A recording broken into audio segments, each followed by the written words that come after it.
Welcome to Today in Prophecy, daily news in 15 minutes or less.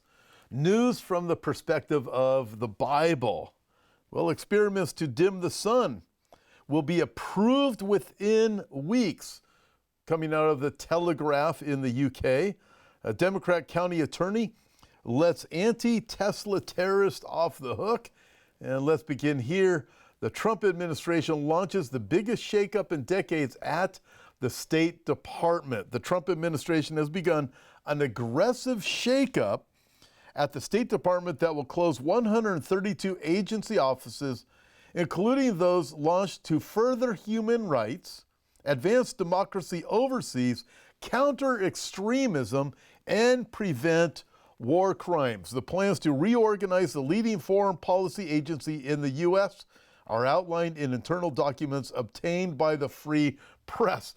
Okay, I look at this and I think, okay, what is really going on here? Seems to me like this article has a particular agenda against the Trump administration.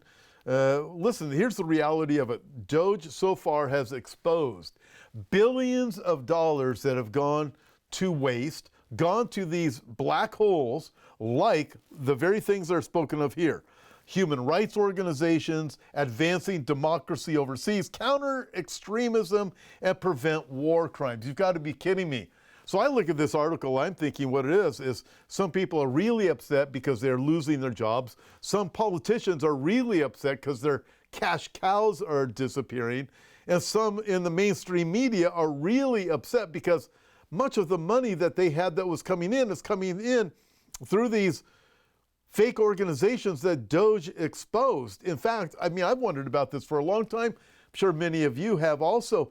How do you have anchors on CNN, which has not many more views than most of us that are doing videos like this, if not even less views than we have? How is it that they're able to pay their people, their actors that they get out there to promote their narratives?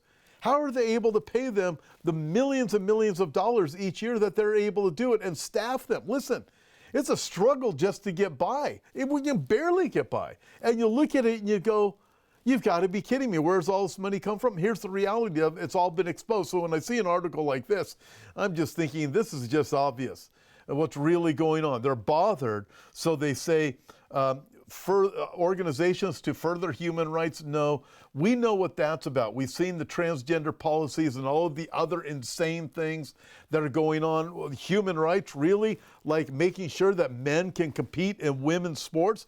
That kind of stuff? Advanced democracy overseas? What do you mean? But what's that all about? I mean, you start looking at these things, it really means, when I look at this, to fund more wars. Counter extremism? How about we counter extremism right here within the government of the United States of America? How about the local school boards? How about governors here, like the one in California? How about that kind of extremism, which is actually against the people? Preventing war crimes? Really preventing war crimes? It looks like you're really much more interested in creating more war crimes, unless you're going after fake war crimes against the nation of Israel, making up numbers, listening to the head of Hamas, who has inflated numbers and says Israel is doing things that they aren't doing. Yeah, fake war crimes. So I look at this and I think, what an absurd article. Don't believe everything that you read. Check this out. The Telegraph reports experiments to dim the sun will be approved within weeks. Scientists consider brightening clouds to reflect sunshine among ways to prevent runaway climate change. Wow. Experiment to dim sunlight to fight global warming will be given the green light by the government within weeks. Let me tell you something. Don't believe these things that we are reading. I've read this report. In fact, I had it in the first book that I had out, America in the New World Order, on the Club of Rome. I've quoted it many times, where the Club of Rome, in their book, it was either from 1991 or 1993, where they say, hey, we have a problem. And the problem is humanity. And we need to create, in fact, I have the exact quote, but it goes along these lines. We need to create something. We need to come up with an idea where we can prove that humanity is the enemy so that we can force people to change behaviors and change attitudes. And they say in that book from the early 1990s that climate change or global warming, whichever one they use, pollution and water shortages, they all fit the bill because people use these things. They use water and they use natural resources. And therefore, we can say we've got to save the planet. And so the real enemy then is humanity itself. And then we can force change upon the masses of the people. Check it out for yourself. It was in my first book, America in the New World Order, where I have these different quotes like that. This is what they've been saying. So when you see something like this and saying, we got to change the weather patterns, as if they haven't already been doing that. We've got to fight climate change. It's for your good. What have we heard over the last 5 years? Think back 5 years ago. What were we hearing? Well, this is for your own good. Stay locked down. Don't talk to anybody. Don't meet at church. It's for your good. It's for your safety. Remember the words of Solomon from Proverbs chapter 29, where he said, the fear of man is a trap, but it is God who keeps us safe.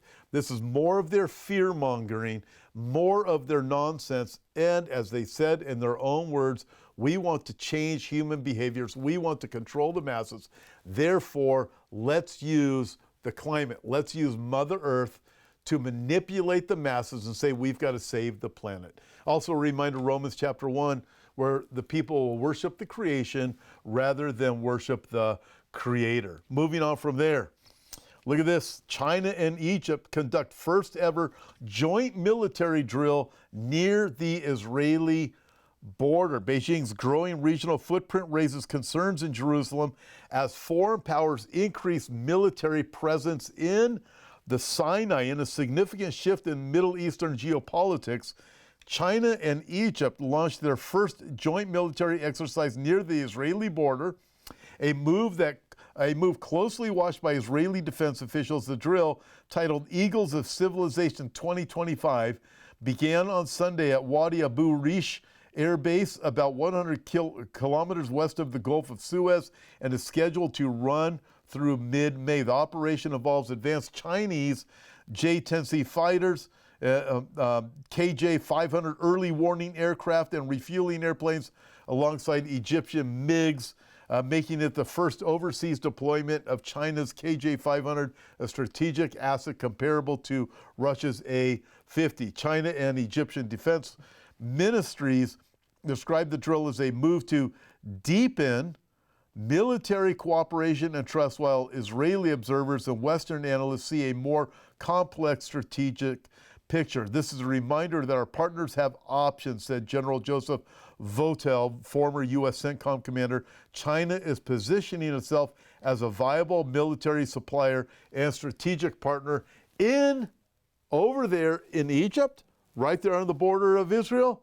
Interesting days. Personally, I don't think China's going to be invading Israel. The Bible doesn't seem to really even allude to that, but we do know that Israel is surrounded by those that hate them, and China they still don't like Israel that much. In fact, pretty much don't like them at all. But the day is coming when Isaiah chapter 19 will be fulfilled, where the people of Egypt will worship the God of Israel because of their oppressors. Read it yourself, Isaiah chapter 19. The oppressors in Egypt will be so heavy-handed that the time will come in the future, the people of Egypt will say, praise Yeshua. They're going to praise the God of Israel. Fascinating. That day's coming? Not there yet. Al Jamaina reports cash-strapped Hamas seeks to regroup with new recruits as Egypt, Qatar, said to push 5-year Gaza truce. Egypt and Qatar are negotiating a long-term ceasefire deal with the Palestinian terrorist group Hamas that would include a full Israeli withdrawal from Gaza and the release of Palestinian prisoners in Israeli jails in exchange for the return of all hostages, according to a BBC report published Tuesday. Listen, I don't know the direction this is going to go right now, but Israel, if they enter into an agreement like this, they're still going to have a problem within the borders of Gaza. I know Israel knows that. Gaza's bad. The people need to go. I don't know if Trump's dream of Gaza becoming a Riviera will ever be fulfilled, or Saudi Arabia, all the money they want to pour into Gaza will be fulfilled. But I do know this: coming in the millennial kingdom when Jesus returns, the area of Gaza is going to be a peaceful place. It's going to, as Zephaniah says, it's going to be an area of pastures for the tribe of Judah. We are not there yet, but the Bible tells us that day is coming. In between now and then, interesting things are developing as we see the world's attention is focused more and more on the land of Israel. And it's just a matter of time before it zeroes in on Jerusalem, and then it zeroes in on the Temple Mount and the coming temple that will also be in Jerusalem. And then finally, Zero Hedge reports Democrat county attorney lets anti-Tesla terrorist off the hook. So an unhinged leftist goes through downtown Minneapolis, casually walking his dog and keying Teslas as if it's a hobby. Not just one or two vehicles, but 6 Teslas to be exact, with damage totaling more than $20,000. Caught red-handed on video, arrested by police, and unequivocally identified as 33-year-old Dylan Adams, a state employee, no less. A state employee. Where's this? Is this in Minnesota? I think that's where I read this is. Yep, Minneapolis, downtown Minneapolis. By the way, people think that California is the craziest state in the nation. Let me tell you, for all of you in Minnesota, we need to be praying for you more there. You're still stuck with Tim Walz, and you got all these other people within your government too, like we have here in California. And you got the crazy judges. Yep, you got them up there in Minnesota too. Seems like a slam dunk criminal case in the Zero Hedge article. Wrong. Instead of holding him accountable, Hennepin County Attorney Mary Moriarty decided to give him a pass. This is the problem. The book of Ecclesiastes warns that if you do not execute judgment speedily, wickedness only increases. That is what we are seeing here in the Western world, here in the United States of America, also over in Europe. We have judges saying, nope, nobody's going to jail. Oh, let's just send the people who don't commit crimes. Let's send them to jail. But let's, remember J6? Anyways, but everybody else, these real criminals, let's just let them off the hook. Fly a real criminal down to El Salvador, well, let's go get him and bring him back. This is the insane things that we are dealing with these days. Hey, listen, I'm going to Israel in October. I have 2 trips that are coming up, 2 completely different tours. Both are going to be absolutely exciting and fantastic. If you would like to join me, check out the website, hopeforourtimes.com, or the events page, or at the events page, or go to the app, same name, Hope for Our Times, and check out the events page. Scroll down to the 2 trips I have coming this October. One is a second-timers trip for those who have been to Israel before on a tour. The other one is open to everybody. And the other one, the one we're going to Sea of Galilee up in the north, and the Golan Heights and Jerusalem. It also has an extension to Petra. And so read that, read the second timers. Love to have you join us on those.